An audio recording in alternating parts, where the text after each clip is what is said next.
جماعتی حریت کانفرنس کے general secretary مولوی بشیر احمد عرفانی نے گاؤں کدل قتل عام کے شہداء کو شاندار خراج عقیدت پیش کیا ہے۔ بھارتی فوجیوں نے 21 جنوری 1990 کو سری نگر کے علاقے گاؤں کدل میں پرامن مظاہرین پر اندھادھند فائرنگ کر کے 50 سے زائد بے گناہ افراد کو شہید کر دیا تھا، جو فوجیوں کے ہاتھوں کئی خواتین کی بے حرمتی کے خلاف سراپا احتجاج تھے۔ مولوی بشیر احمد عرفانی نے کہا کہ کشمیری اپنے شہداء کے مقدس خون کے مقروض ہیں اور وہ بھارتی جبر و استبداد کے باوجود تحریک آزادی کو منطقی انجام تک پہنچائیں گے۔ انہوں نے گاؤں کدل کے شہداء کی برسی کے موقع پہ محبوس حریت چیئرمین مسرت عالم بٹ کی طرف سے دی گئی ہڑتال کی کال کا اعادہ کیا۔ انہوں نے کہا کہ کشمیریوں نے بھارت کے ناجائز قبضے سے آزادی کی جدوجہد میں گاؤں کدل، بجبہاڑا، سوپور اور ہندواڑہ سمیت کئی قتل عام دیکھے ہیں۔ سینئر حریت رہنما میر وائز عمر فاروق نے کشمیر اور بھارت کی مختلف جیلوں میں غیر قانونی طور پر نظر بند کشمیری سیاسی رہنماؤں، نوجوانوں اور انسانی حقوق کے کارکنوں کی حالت زار پر سخت تشویش کا اظہار کیا ہے۔ میر وائز عمر فاروق نے سری نگر سے جاری ایک بیان میں کہا کہ خاندانی ذرائع کے مطابق بیشتر کشمیری نظر بند مختلف بیماریوں اور عارضوں میں مبتلا ہیں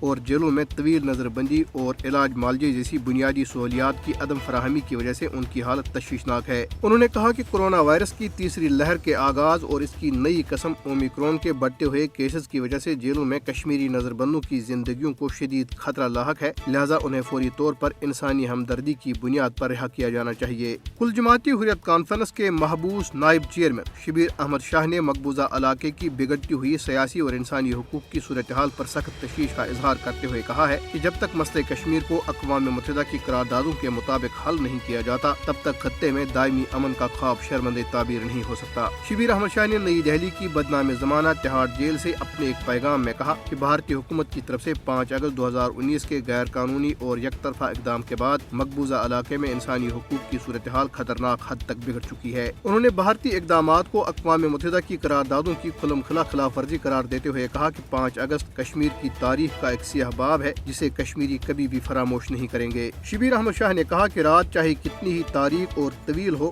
صبح اس کا مقدر ہوتا ہے، لہذا کشمیر کا مقدر بھی آزادی ہے اور بھارت چاہے جتنا بھی ظلم کر لے، وہ کشمیریوں کو ان کے پیدائشی حق کی خودراجت سے ہرگز محروم نہیں رکھ سکتا۔ انہوں نے کہا کہ اس وقت جب بھارت کی ہندوتوا حکومت ہمارے سیاسی، تاریخی اور مذہبی تشخص کو مٹانے کے درپے ہیں، ضرورت اس بات کی ہے کہ ہم نسل پرست بھارتی حکومت کے مذموم عزائم کو ناکام بنانے کے لیے اپنے صفوں میں اتحاد و اتفاق کو مزید مضبوط بنائیں۔ لندن کی ایک قانونی فرم نے برطانوی پولیس کو ایک درخواست دی ہے جس میں متنازع جموں کشمیر میں جنگی جرائم پر بھارتی آرمی چیف اور وزیر داخلہ کی گرفتاری کا مطالبہ کیا گیا ہے۔ قانونی فرم سٹوک وائٹ نے کہا ہے کہ اس نے میٹروپولیٹن پولیس کے وار کرائمز یونٹ میں بڑے پیمانے پر ثبوت جمع کرائے ہیں، جن میں کہا گیا ہے کہ کس طرح بھارتی آرمی چیف اور وزیر داخلہ امت شاہ کی سربراہی میں بھارتی فوجی کارکنوں، صحافیوں اور عام شہریوں پر تشدد، ان کے اغوا اور قتل کے ذمہ دار ہیں۔